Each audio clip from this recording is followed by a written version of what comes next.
እንዴት ነው ሰማይ የምንገባው? በየትኛው አቅማችን ነው? እዛ ዝም ብሎ እንዲሁ የሚገባበት አገር ነው እንዴ?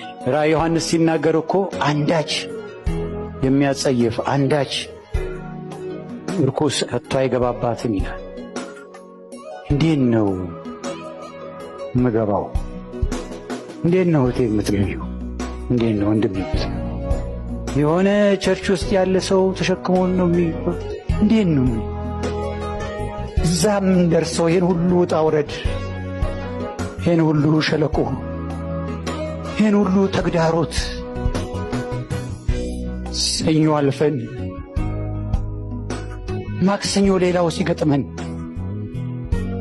ሳምንት ያኛውን ስናልፍ የሚቀጥለው ሲገጥም በዛ ስናዝን ልባችን ሲሰበር ስናለቅስ ስናጉረመረም ባጣነው ነገር ጸጉራችንን ስንጨን ባገኘነው ነገር ደግሞ እንጣጣስንን እንዴት ታልፎ እዛች ሀገር ይገባል? አንድ የሚያስገባን ነገር ከሌለ በስተቀር ዛሬች ቀን ልዩ ናት ለኛ። የምንመካው ዛሬ በማንነታችን በመንነታችን አይደለም።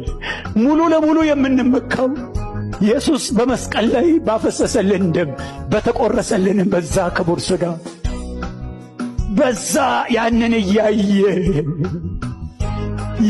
እያየ ግቡ። እኔን እያየ ሳይሆን አንቺን እያየ ሳይሆን ያንን እያየ ግቡ። ስለዚህ